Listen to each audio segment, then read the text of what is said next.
And we're live. Hi, everyone. Hi, Ryan. Hi, everyone. Nice to be back 2 years later. Yes, 2 years. Can you believe it? Time flies. I mean, if time is a thing. Yeah, so how many Mm-hmm. people have grown in the last 2 years? And how many people have stayed the same? Ooh, Ooh, new yeah. identities. Yes. Oh, tell us about yourself, Ryan. Tell us about how you have grown in the last 2 years. What a question. I had a kid. Yeah. Yes. I became a father, and a lot of people listening to this, have had consciousness upgrades, and the people you bring on here are really, really special. It's almost like a place for sacred knowledge, because as you and I know, the greater spiritual false light harnesses, and which are difficult to see.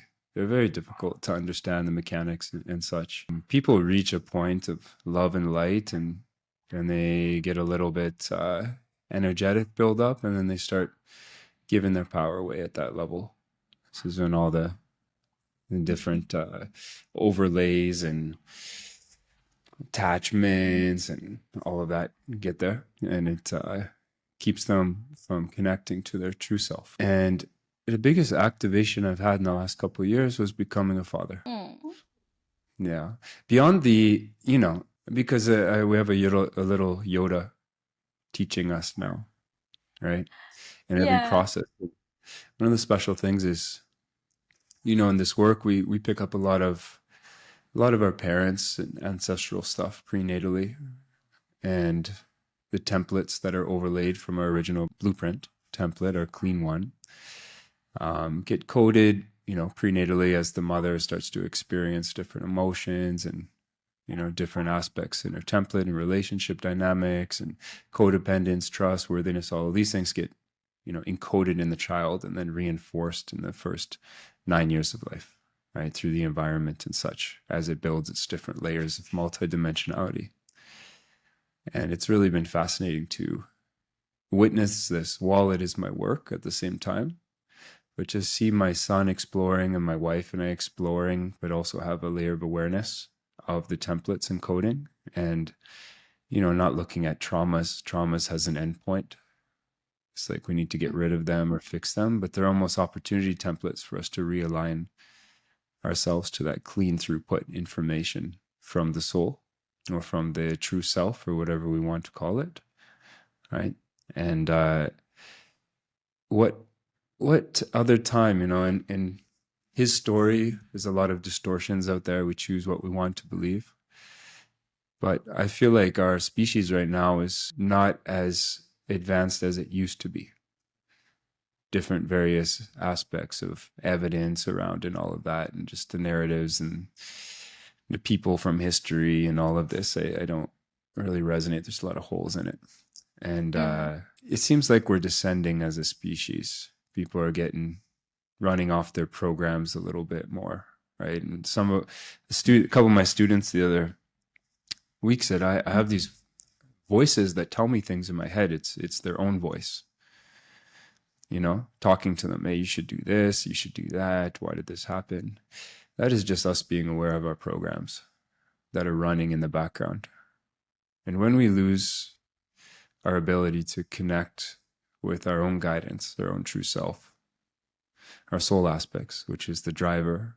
Ryan is the video game character that's just supposed to choose upright, left, right, down. When we lose our connection to that guidance, which comes in the form of insight or intuition, insight pulses, we start reaching outside for guidance. We start reaching outside to different structures or spiritual structures and such. What should I do? Where should I go? So we have these opportunities through the distortions to reconnect with our original template, and this aligns us and allows us to clean up a lot of karmatic stuff. Creativity and source and all of that is, always exploring creative ways to teach us. Always. That signal is always there, even if we're aware of it or not. So it's been quite a fascinating and fulfilling process to see that with a child and a new soul coming in, teaching and reflecting that back between us and ourselves, almost like a gift. And when you become a father, you kind of change the way that you interact with the world. You're more patient, much more patient with people that aren't fathers or not parents yet, or in any sense. Because if we expect people to have done the work that we have done, if they don't understand us, they don't understand what we're saying, right? That's not a reality. It's not real. Mm. If Yeah. we've tended our garden and pulled out our weeds and grown some beautiful flowers with our work, and somebody doesn't understand how we've done it, we can't get angry at them or frustrated with them. We have to have patience and grace, and that's something you get as a father. You start looking at, if I make this choice now, where does it lead? What timeline does it energize down the road? Instead of, I need to get all of this done so I'm okay later, and all these unconscious safety programs, because we don't feel safe in our internal environment from the thoughts that cause us to feel certain ways inside. We try to get away from that, fix it with the mind, analyze it. We can't really just sit in it and clear it and ventilate it and receive the guidance and the answer. So it teaches you a lot Mm. of this. It's beautiful. I love it. And Yeah. yeah, and I hear there's like dogs in the background. I just love it because it's like where you're at. It's like that reminds me of home. Like there's always animals and it's always Can you hear dogs in the background? Yeah. yes. Oh, wow. I wonder if my mic is the proper No, you're fine. left to west, and we're in the jungle in the mountains. Yeah. Ah, yeah, It's that's so beautiful. cool. Yeah. Yes. That's I was telling you the other day, like that's definitely the type of lifestyle I want to be having someday. And Hmm. and yeah, it's also like just what you were telling me also of how just this came into mind, the dreams, how your dreams have changed and Hmm. that everything it's more vivid. It's like do you want to speak a little bit about that, because with this podcast is a lot about dreams, although I don't like to separate the dream world when we sleep and when we're awake. For me it's all just a mass dreamscape, as many of you have heard me say many times. But yes, I'm just curious to see, like, if you want to share, of course, something that you've seen in your dreams. Like, how do you interact with the dreamscape nowadays? I see the dreams as still me, right? It's like my dreaming entity, right? It's still part of my consciousness, and I have my waking consciousness, but the dream world is kind of a larger aspect of my consciousness. And birthing here into this form and this avatars from the dream world. So in the dream world, it's very much done through symbolism instead of story. So as much as we'll tell a story about our dream, like we do tell stories in this world, in that story are hidden codes, I would say, hidden aspects of what we believe and what we're working on to find fulfillment here. And those show up in symbolism. So most of the time, everything in my dream is just an aspect of me. So if there's something like a dog or a cat or a castle or something happens, that is just a reflection of something in my template, in my hologram, being explored by my consciousness in the dream. So there is a part of me that trusts that aspect, even if I don't know what is happening. I trust that will show up and that work is being done and explored. And when I'm ready to get that seed or get that piece or that breadcrumb, it shows up. So it might be having a dream 2 weeks ago. This is interesting. That's pretty much it. I don't try to grasp onto it and analyze it. And then 2 weeks later, some sort of synchronicity will happen in my waking life, and I'll be provided what that means right at the time that I need it. And it will piece Mm. together, and I'll go, a release of energy, because it kind of, puts things together from the superconscious, which is not linear. So we're always Mm. receiving little breadcrumbs from all aspects of our consciousness. The problem is a lot of the time we get in our own way with the rational mind, with the reasoning mind, analytical mind. And as these things start to show up, we grasp onto them and we stop them from that clean throughput of information from coming in and continuing to come in. So just like in emotion, when an emotion comes up, when we grasp onto it and try to analyze the emotion of what it means, we're actually stopping that emotion from clearing and showing us more of the picture. So you really take your time with everything, basically. I learned from the spirit of the sloth. Mm, that's a really nice philosophy. I like that. I would just suggest to try both. We've been analyzing everything our whole lives. We've been trained to do that. So we're born here, we have all these, we haven't developed our sense of self as a child yet. So when you see a child cry or emotions come up, they don't grip onto them. They don't try to analyze them or make sense of them, and they clear. Right? Mm, When a child is frustrated, it cries, because crying is a form of release of energy from being frustrated, from looping in our head, right? And we're looping and we're analyzing the same thoughts that have been created by our beliefs. And mhm. we get stuck in these loops and we build up energy. This energy builds up density, and then it starts to attract things to our lives and challenges that give us the opportunity to release that energy, conscious or unconsciously. So we've been, through that aspect, then we get put into school, authoritative school. And then all of the movies and music and narratives and history around us reinforce these templates inside of us that we give our power away, where we look outside for help and get further and further away from our direct guidance. Well, Ryan is just the embodied consciousness video game character here that I, the soul, used to explore various probabilities, learn, and bring back home through this life. And through that, I have different, fulfillment templates and different ideas that I want to come down here and explore. And as I'm born, there's certain things that my parents pass on to me. And the only way that I can correct and realign those is by exploring them from a higher perspective as they show up, so that I can get new information and make new choices. Right? But this is the game here. But if I'm getting in my own way all the time, if I'm trying to grip and analyze things, it's from a limited perspective, right? Because I only know what I know as the identity or the personality. I only see what I see. If I hold things into intention, I am in fact in tension until I release that energy, look from a higher perspective for new information. And not all information comes right when you think you want it. When we want things, that's usually pushed us wanting to find an endedness, right? Mm, So practicing, if we've been analyzing things our entire life and trying to figure things out by thinking of them, going around in circles, try the other way. Try just allowing things to show up when they're supposed to show up, even without a narrative, even without saying it's meant for me or not meant for me, because that's just a way of analyzing, right? It can be, but just try not labeling anything. Just mm, allow it to show up. And then when you have enough information, you will know when to create. And then you take yeah. all of the aspects and you create, and it's this power of attention and birthing, right? It's very much like the Tribeca, right? Separating to that parent consciousness space to get more information, to tap into virtues or whatever we want to call them, and then bring that back down to explore the separation that we've created and not get stuck in duality. And then from Mm. that, we birth something that's never been birthed before, creation, and then we send back the lesson home.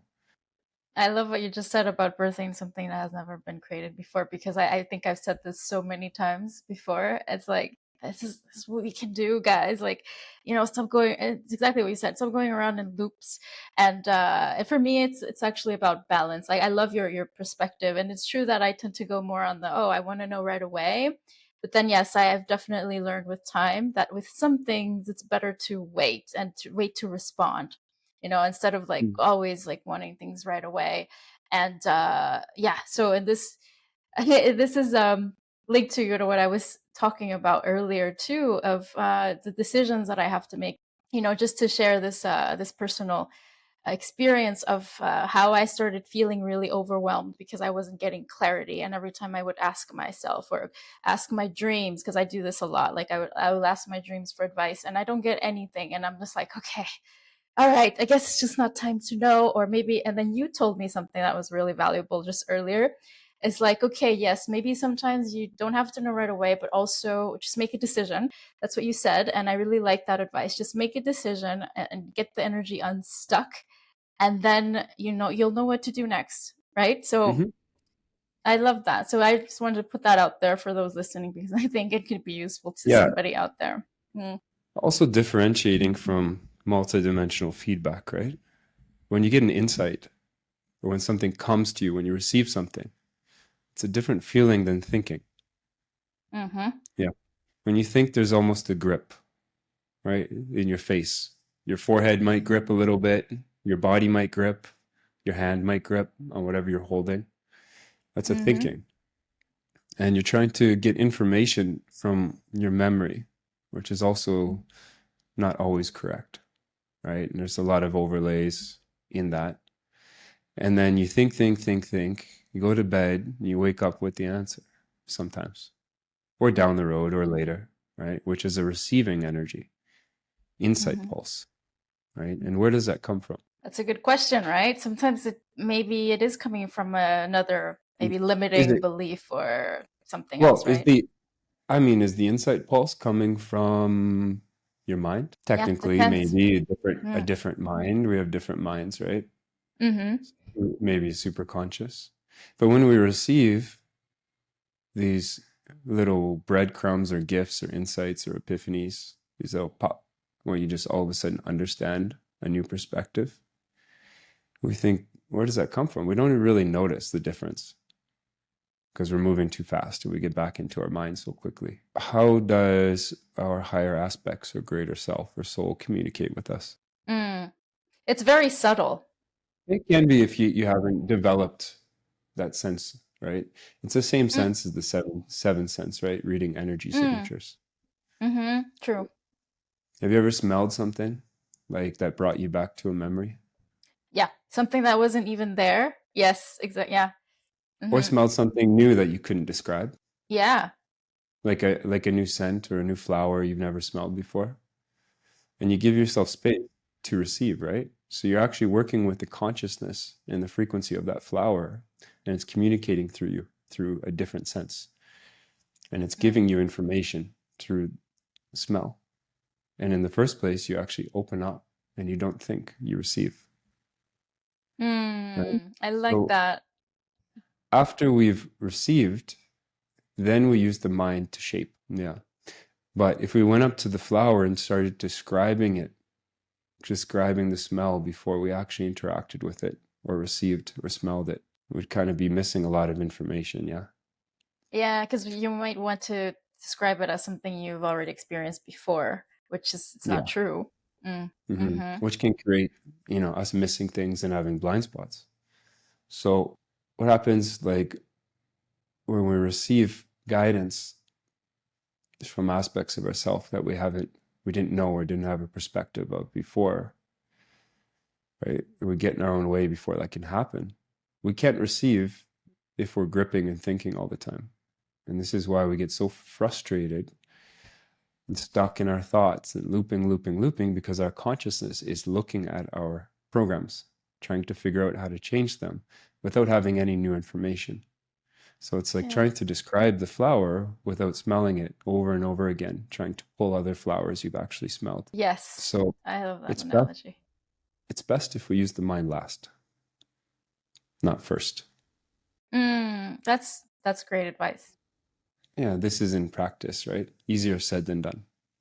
Because how many Mm. of us walk around in our heads talking to ourselves all day? Yeah. And you know what we're just doing? We're just feeding our programs. We're just literally watching the programs that run in the background. And if we Mm. want to change the programs, we have to change the language. Just like the word decide, what's the energetic there? The word decide, decide. Decide. What does it feel like when you say decide? What's the Ooh, information there? Like the smell of that, like the flower. now that you're like the way you just said it, I don't know why I just divided it into D and side, and I focus on like the side, like taking a side. I don't know why that came to mind. Yeah, very good. Yeah, it feels like that, right? Like without Yeah. describing it with language, decide kind of feels like you separated it, this left or right. Yeah. Mm-hmm. Uh, decide kind of rhymes with suicide and genocide, right? Yes. And it kind of feels like when you talk in the language, in the programming language, I need to decide. There's a block there. There's like a resistance energy. Yeah. Yeah.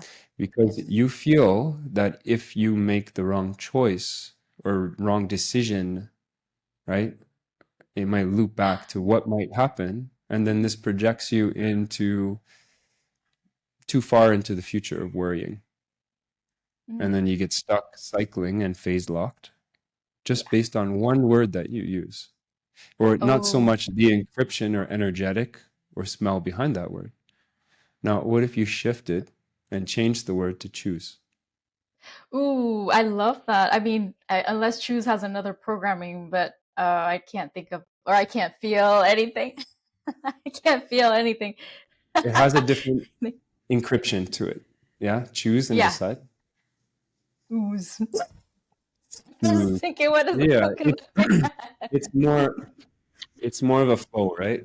Than decide. Yeah. It's more of an open feeling. And then Yes, now absolutely. change that word to your repetitive thinking and see if there's a little bit more open energy to receive new information, right? Because when you choose, the word choose doesn't really feel like it has an endedness, right? Not as much as decide. You choose what happens when you choose, do you think? Well, normally I would think that we get what we want, unless there's another underlying limiting belief. What we consider right or wrong choices, but I Mm, don't believe there is such a thing, a right or mm. wrong choice. Yeah, me But I would neither. say when we choose, we receive. Because now let's go back to, right, that parent consciousness or that more so trivecca.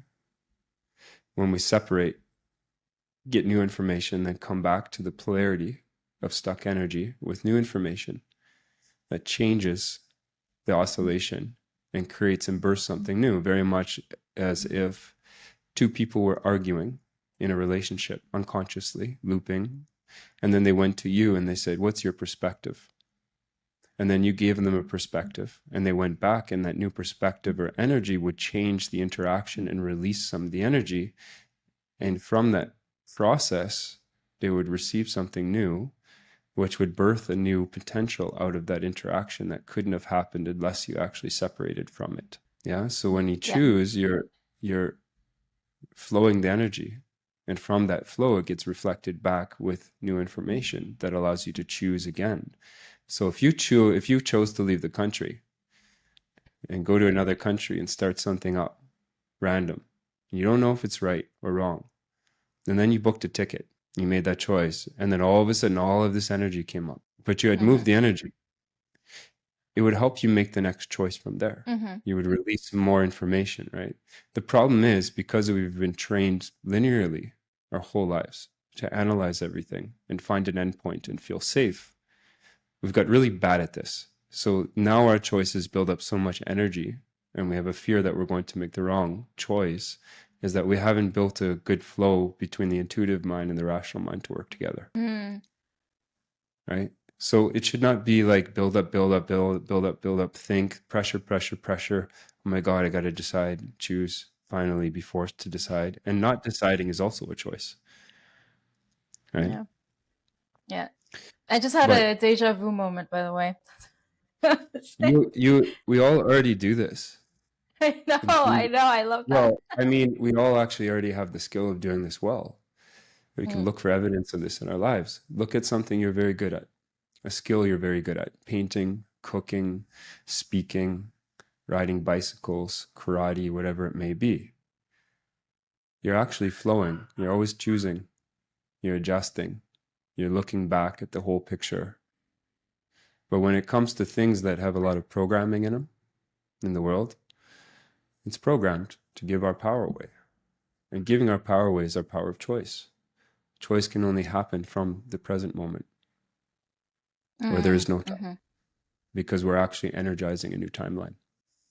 And this is Ooh. where, right, this is where things come up that are in our template, our distortions, right? Disharmonics, they come up and they take our attention into fear to feed them our pain bodies, right? And we feed. And then because we can't decide, they feed because our fears come up.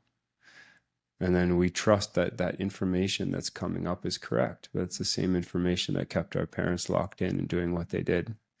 And then listening to movies and frequencies and all of these aspects in this net.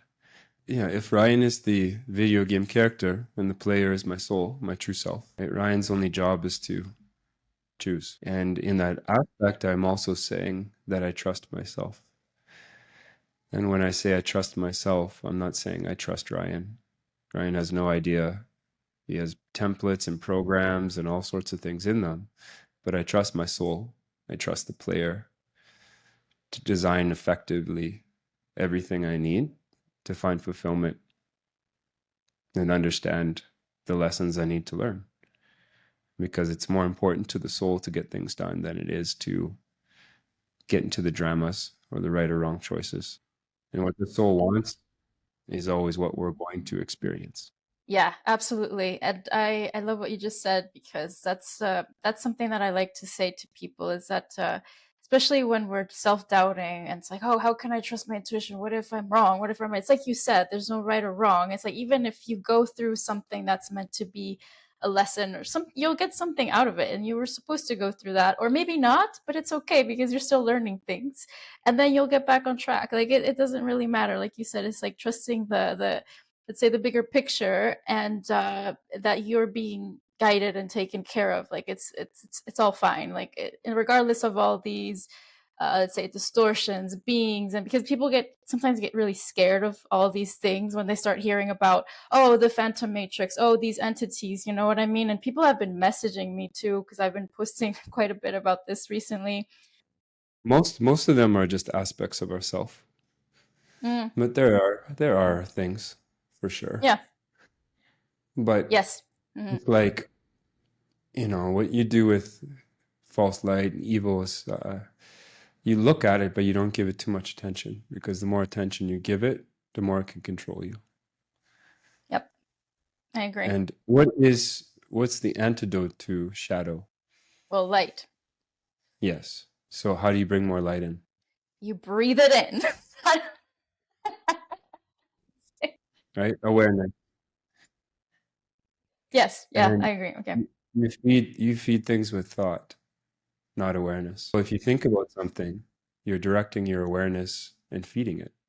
You're running your frequency Mhm. and harnessing it back into the narrative of what this thing, and feeding it with the fear, Mm, which keeps yes. it alive within this hologram because it's detached from source, and that's how it feeds. But when you're aware in the present moment, you're not thinking. Thinking only happens past or future. So when you fear something, you think what it's going to do to you in the future that hasn't happened now. Light, the more awareness and the more consciousness and the more upshifting consciousness you have here, right? It means like the more perspective, the more vision of things, which is shining and bringing in your frequency. So the more frequency you have here, the more that things cannot hide in the light, and they come up and you start thinking about them and analyzing them and feeding them, and then they go Mm, right back down. yeah. I mean, there's another thing too, though. Like, what do you think about just the way this reality is built, and how apparently, from what I've heard of other people's experiences, like the more you're tapped in, or the more you know, the more you're conscious, the more susceptible you can be to attacks or interferences, or things like this. And apparently, when you get to a certain level, it gets really complicated to get rid of these things here. Maybe if you jump too fast, Mm, then you don't have the skills to understand the tests that come from walking that mm, path, okay, yeah, that makes sense. because you've dealt with things in the past when you were less conscious than you were now. Mm. That now you have the skills now to deal with those things, but they seem bigger than they were now, right? So again, the importance of taking our time with things. Perfect pace, which is grace, right? These are unconscious aspects that we act from. They're not things that we apply with our words after. Yeah, and you know what? This is a good segue into this. The reason why I asked Ryan to record this with me is because he asked a question on Instagram: "Is what is real?" And I just love that question. And I was like, "Oh, this could be seen through so many perspectives and definitions and everything." And yeah, I'm curious to see, like, is I would like for you to share, Ryan, like, how would you define real? I think the best way to start to define real is to begin to define what isn't real, Mm, mm-hmm, right? Some of the illusions in your world, things that you believe, or things that, the structures that are not really of resonance. And I think we're still learning what real is here through the avatar. Like I've only been here for 42 years. And a lot of that I was quite unconscious, right? mm, So I think what I thought was real last year is different now.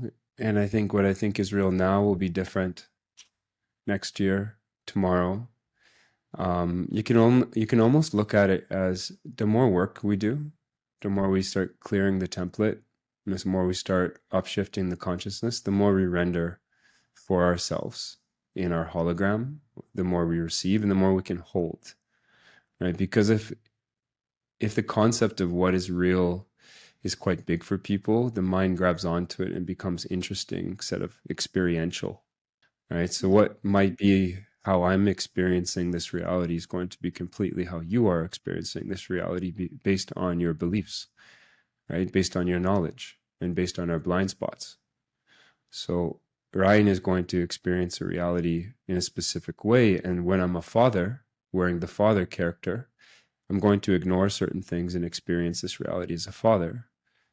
When I'm doing a podcast or business, I'm going to experience this reality through those templates and through those beliefs. And every time I change my character here and explore through a different character, I experience reality different.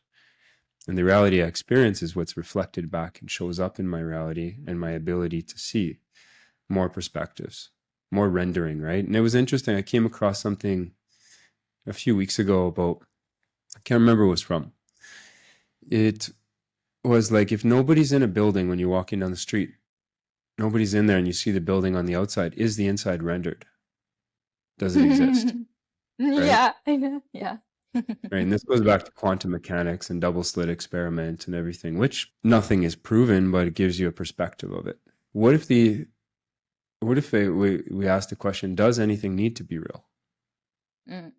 Yeah. Is it really necessary even to have that word in our language? Because just as you were saying earlier with words, they're like spells, or they have these definitions. We grasp onto concept as human beings. We need to make sense of our reality, but it's like, but do we really need to define it, right? What I see is Mm. there's like this center point or this energetic inside me, right? And it doesn't feel like, it almost feels like it doesn't move with me as I walk, but the whole world kind of moves around that as I experience it. Mm. Like a video game. Kind of, yeah, except like the game around me is kind of moving through me and I'm just changing the direction in which I'm looking. Yeah, I see what you mean. Instead of walking down the hall is actually passing through me as I look at it. Oh, I love that. It's like you're in a different video game. Mine doesn't work that way. But That's if so the cool. mind and the identity experience time and space here, right? But when we're in the present moment, right, we're in our consciousness, there's real no time and space there, right? So we're actually only experiencing things through the perspective of our mind, like structuring reality, experiencing time and space. But in Hmm. actuality, our true essence that's animating the body is stationary. And this is where we Mm. get to being time is a tapestry and not linear. Oh, yes, I see what you mean. Okay, I see where you're So if going at I, with the video game. Hmm. yeah, and I'm just kind of streaming this in as I explore it too. I haven't really put attention on exploring this. So it's Oh, something new I interesting. haven't explored. Yeah. I love But these downloads. so if we look at time like a web, like a spider web, Mm-hmm. And we're in the center of the spider web. And all of our, our childhood and all of our experiences are stationed all on the spider web in real happening now, just in a different position. And when we give attention to it, we can feel the vibration from our childhood coming to our now, and that vibration, brings up something in our hologram. And when we correct these things, it actually changes that aspect on our timeline. And this is how we can correct all that aspect at the same time. At the same time. Yeah. Well, not at the same time. I mean, in the now. I mean, Okay. yes. Yes. Let's say, for example, that somebody chose to move to Mexico for a short period of time, and then you also chose to stay. Both of those potentials exist and are explored. How do you Mm-hmm. know? Because you can imagine it, Mm-hmm. right? So Yeah. then you could also tap in to the other choice you made and bring data back and bring experience and feeling back if you're really good at your imagination. So then the greater aspects of ourself or our soul are always experiencing every probable aspect, growing itself, Mm. expanding itself. Maybe, Yes. maybe not. Depends if you can actually explore or hold that. Mm. I love the analogy of the spider web. I think it makes a lot of sense. Sometimes it's difficult to hold things with the identity, with the mind, right? Because it's a limited perspective. And when we step out into another space, and like the activation and the next activation of our species is understanding that the ego and the soul are one, working at the same time from two perspectives, interacting. So the ego accepts that it is also that layer of consciousness. And what we're taught through meditation is still duality, self, other, present moment, time. Mm. But there's a lot more in that present space than just space to experience. What do you mean by that exactly? I'm not sure if I'm catching on to the more than space. I think Because it's experiential because you're actually analyzing that space from the identity to understand it mm-hmm. instead of being actually who we are. So I practiced meditation for a very long time, for several Mm-hmm. years, all types of meditation. And then I stopped and I don't meditate anymore, ever. It seems like you're in a constant meditative state now. Well, I wish, kind of, but you need to actually go back and forth through the identities.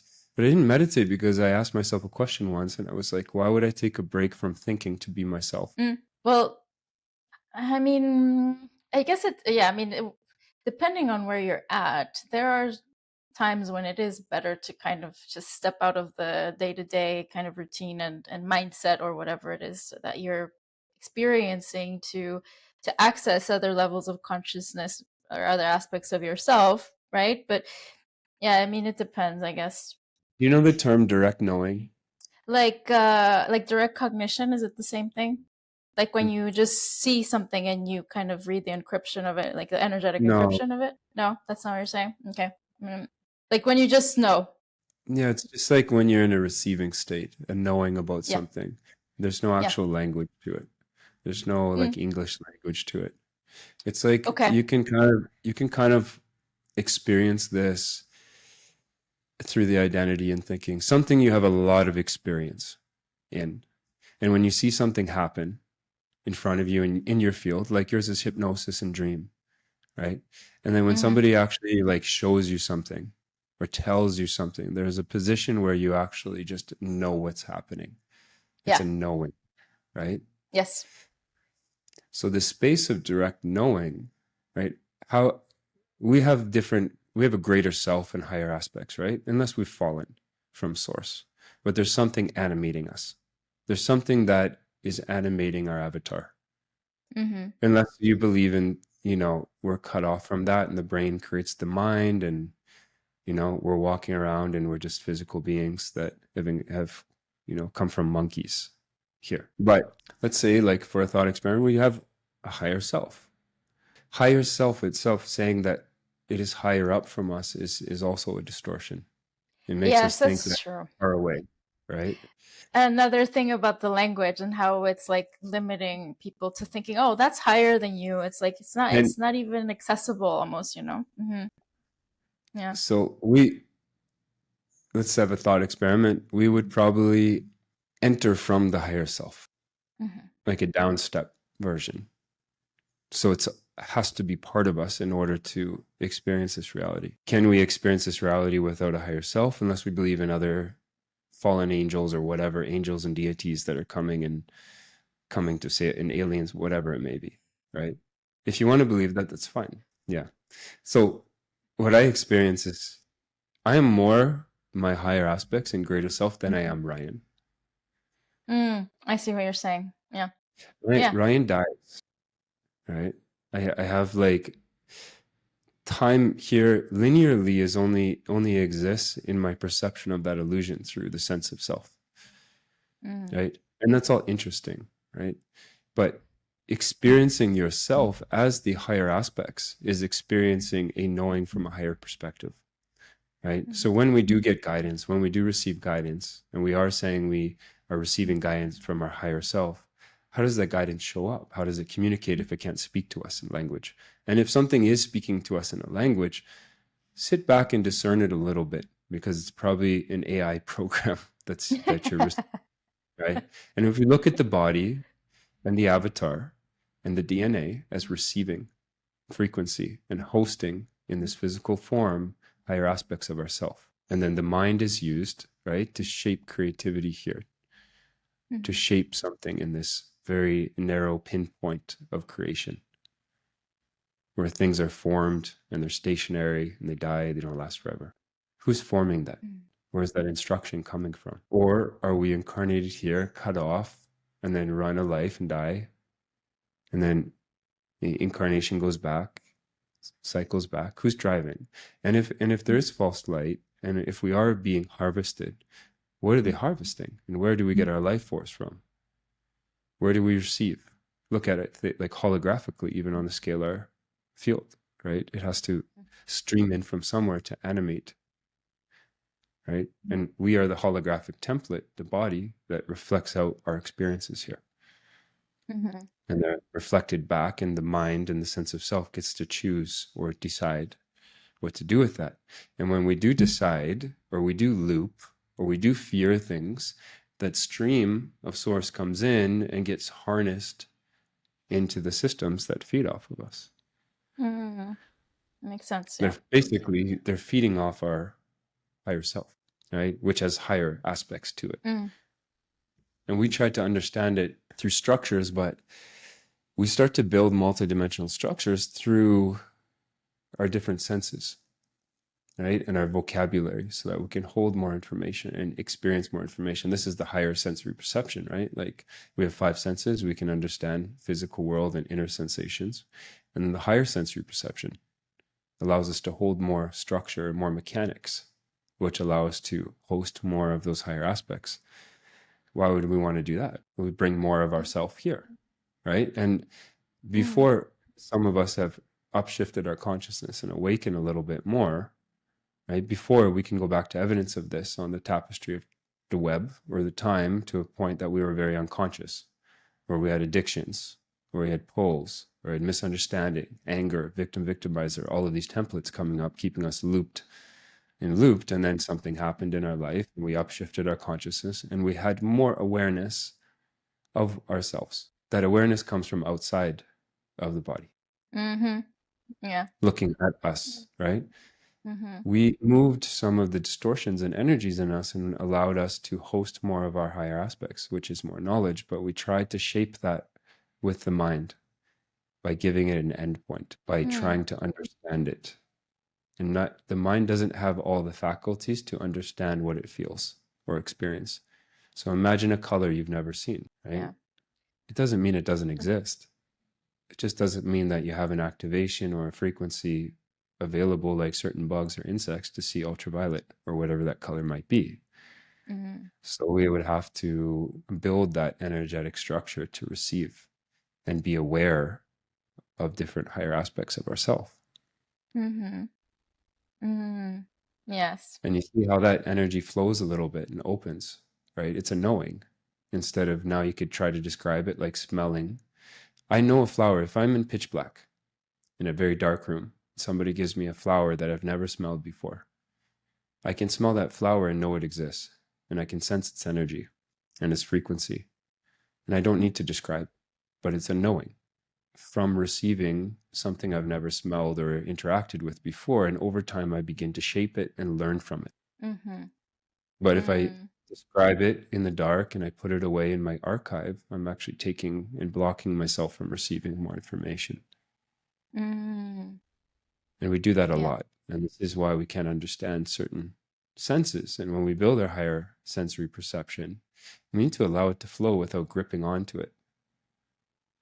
Right? Anytime you've thought of somebody and then they messaged you, what's the first thing the mind likes to do? I just thought of you and you messaged me. That's the mind. This is the same thing. It's hard to do. It's exciting, but it's kind of like a cat with whiskers talking about its whiskers every time it senses something. We're still always surprised by what the things that happen. I know. Yeah. I do that all the time. It's fun. I mean, I like acknowledging, the stuff that happens. The thing is that not everybody gets these things happen. Like all these synchronicities and stuff. Yeah, they don't have to necessarily mean anything, and I don't like to attach meaning to them. I think a lot of people do that. Oh, it means this is the love of my life. Oh, this means this and that. No, I mean, but I like having fun and acknowledging them. you Mhm. know.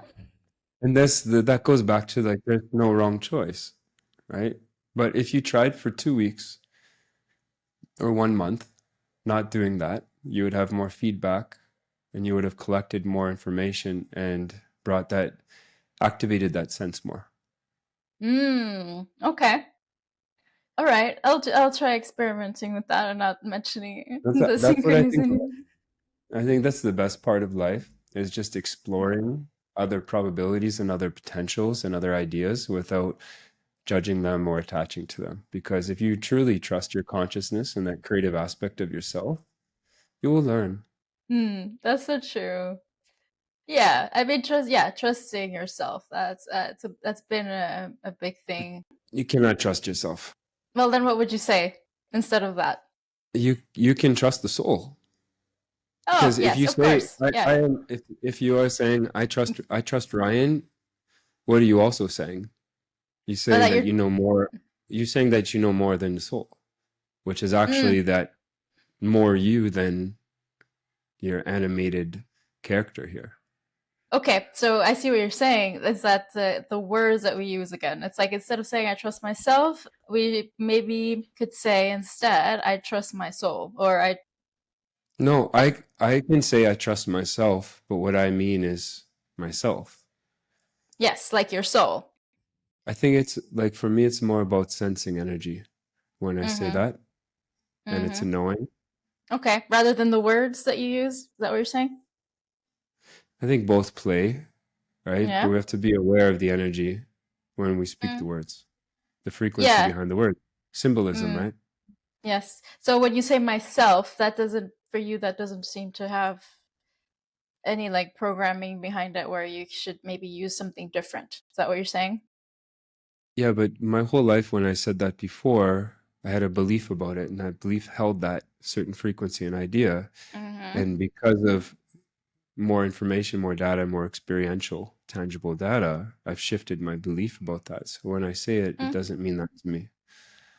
So how about with the word decide and choose? That's just something that popped into my mind. I'm like, well, what if I think or I put into the word decide more like a different meaning to it, or is that not valid? What do you think? I mean, I think that's trying to find an endpoint or a better choice rather than just Mm-hmm. exploring and being aware of which ones you use and then what the results they create. I think being self-aware of when you speak and the results have a better flow of being self-conscious about what you say. Mm-hmm. Okay. I see what you Can mean. and then it goes to the question, can you be self-aware while you're speaking? Mm-hmm. Mm. And And see the can you do something without narrating it? Can you make a choice without narrating it? mm. Okay. You see how So, the mind, the overprogrammed linear mind that grips onto absolutely everything, creating a story and narrative. mm-hmm. You can choose to make a choice without thinking about it and narrating it after. And that comes from a direct knowing, from being aware enough to gather enough information when it's ready for you, and then choosing and Mm-hmm. curiously exploring what comes back to you, and then choosing again, and then sitting and processing a little bit. And that processing creates a magnetic density, which attracts more events to your life so you can choose and learn more. Okay. Yeah, I think it's just is for me what I'm getting from what you're saying. If tell me if I'm wrong. Is like that not to get attached too much to defining the words or the things. Like it's more important to observe the feedback that we get from our environment based on what we do, like the actions that we take in our day on a day-to-day basis. Yeah?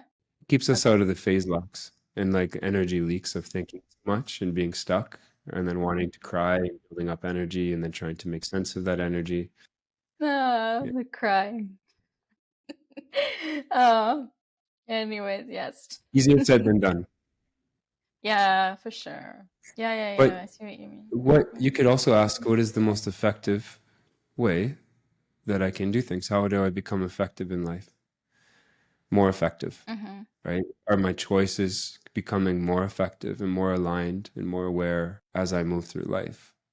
And our effectiveness in life allows us to create, bring medicine in, and host more of ourselves here and explore this human experience and learn. So there's less effective ways of doing things, and then there's more effective ways. And here is more so, instead of finding an answer or an endpoint, it's more about adjusting, discovering, and refining the human experience and being creators here. You know, Yeah. if we're all over the place, it's very difficult to harness our attention into creativity. Yes, absolutely. So I guess what I'm getting from what you just said too is that it's not so much about trying to find, okay, what is the right way to do things like as a template that everybody can apply in their lives, but everybody has their own like let's say standards or processes or measurements in terms of what works for them. It's kind of like when you're running a business. It's like you're gonna know maybe that based on the things that you do, you're gonna get 20% response here, 30 here, and all the percentages are gonna be different for everyone. That doesn't mean that everybody has to have the same ones, and that's what's going to help them be successful. It's about knowing what your measurements are. Two places I learned this was racing formula cars professionally, Mm, right? You cannot analyze what you're doing while you're racing. You can't. You'll crash. The mind is too slow. You think about one thing and somebody passes you. Because we're dealing with, tenths of seconds, hundreds of seconds in time in aerodynamic upside down airplanes with like 30 other drivers inches away from us. So we're looking ahead where we want to go. We're using our preferals, but we are acting upon our knowledge and skill sets. The more we race, the more we experience, the more we build this base of knowledge, but we're actually operating from a present moment. Same with flying wingsuits, mm, and flying, jumping off mountains and such, right? It's like, it's a flow of receiving intuition and tapping into your experience and exploring. And when you make small movements from that place, going that fast, they make quite big, changes at that speed. mm-hmm, The mm-hmm. small little movements, and people think it's a lot of adrenaline and all of this, but there was one guy that found out that I did that, and he said, "Oh, that's why you're so calm." Because in the car, things are moving slow. All the, we're moving the steering wheel slow, but outside the car, we're going very fast. So you have to be in a very calm state, right? And the adrenaline is, you use that converts to kind of awareness of environment and danger, which is a natural aspect of the human avatar. When you let the adrenaline go into a high, like an addiction or an avoidance, or you let it go into a fear, it's a completely different resonance that makes, us distracted. But when that resonance is healthy, it gives us attention. which allows us to tap into what we need to do what we need to do. And this is a Mm. skill that's crafted over many, many, many years, many, many, many years, and a lot of seat time and a lot of lessons and a lot of crashes and a lot of close calls. But each one kind of gets you closer to refinement. And they say there's, when you start base jumping, you have a luck jar and you have a skill jar. And you take out of the luck jar and you put it in the skill jar until you have no luck left and you have to rely on your skills, right? So complacency is, there's no room for it. Mm. Because in the race car, if you crash all the time, you lose your funding.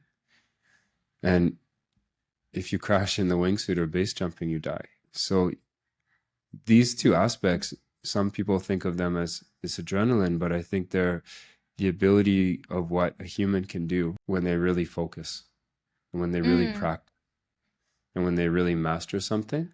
They can fly, or they can move fast on the ground, or they can swim or scuba dive underwater. And this is the beauty of being a human, and that potential is in every aspect of our life, like learning mastery, right? We always want to move towards mastery in everything that we do, effective mastery. And how would we do that, right? So as we move towards these things, we get more effective from the feedback of our environment and the feedback of the choices that we're making and the decisions that we're making. And we're able to get to a point where we're not operating on mind. Because like any skill, if somebody's cooking or if somebody's, playing tennis and stuff, and they need to think about the next shot that they're going to make, or if they feel emotions, they're going to grip the tennis racket a little bit more, and that ball is going to be overshot or undershot if the ego comes in. And through those feedback mechanisms of being aware of themselves instead of self-conscious of themselves, they begin to refine a mastery of their skill. So we can master everything in our lives through that same formula. But it requires us using all different faculties of receiving, of feedback, of refinement, discovering, of feeling, without gripping on and without looping, right? Because if I make a bad shot in tennis and I'm stuck there thinking about it and analyzing that shot, I'm going to continue doing bad. And that's why like high level professional sports are very difficult, because it's Mm. learning to master your mind, to stay away from all of the noise. So we can apply that in our work and what we do, and we can really enjoy what we do. So when things come up in our field that are confusing or we don't have the answer for yet, can we let that go and be okay not having the answer right now, and trust that we will receive it when we need it, right? And that's easier said than done. And a lot of the time we'll overthink things, and we'll build up all these energies inside us, and we'll try to get away from how we've created ourselves to feel, right? Away from knowing ourselves and what we believe. So we work on these things one at a time, like the little wins, right? You ever get bit by a Yeah. mosquito? What happens when you get bit by a mosquito, right? Victimizer right away. Right? Who created mosquitoes? Like, yeah. But it's good practice. When you get bit by a mosquito, take responsibility for it. You left the door open. You left the window open. And if you scratch it, it gets worse. And the more you think about it, the more you leak. You leak energy to Bill Gates, like. That's so true. Yes, absolutely. I mean, that's such great analogies. I just love it how you went from car race driving to mosquitoes. Race car driving. I said it backwards. Oh well, whatever. You can Uh, say however you want. Yeah. there we go. And so the important thing is the energetic encryption behind it and how I thought of what I meant. Mhm. Mhm. No, but I love it. And what yeah, I just love the flowing with you because it's like things are shifting all the time. It's like it's never Mhm. linear, it's like, oh, but then this, and then another download comes in, and it's like, oh, but then this, and oh, but however, we just said like 30 minutes ago, that was 30 minutes ago, and now is a now. It's what's happening now, what's important now, and how Mhm. are things, yeah, and what's the feedback that our hologram is giving us. And it's just a great message to be very present, and patient. What's the other lessons that we got here? Because I'm going to start wrapping it up, unless you wanted to share anything else. But I feel like We can wrap I'm it going to up. start. Yeah. And then plus it's Sunday. So I mhm. would say that kind of what I'm putting out is in practice. In practice is more important, right, than analyzing and thinking about things. So take what you want to do and take what you think is better and practice it in real life in your hologram and see if it works. And if it Mm-hmm. doesn't, adjust, right? Like if we want to find grace and patience, practice it. When it's hard to practice patience and grace, find that frequency, build that up like a muscle, right? That's how we're going to change our choices. If we're using decide, try using choose for a week, see how it feels. Like just Mm-hmm. we're here to explore, right? And we grip onto everything. And if you trust yourself to learn creatively, creative aspects that are flowing through, our higher aspects always have a really in source, really has a always a creative way of teaching us and giving us everything we need to deal with what's in front of us. It's Mm-hmm. like when we go too far into what might happen or our fears or our past and stuff, we bring noise in. And it's really hard to receive that guidance and that signal.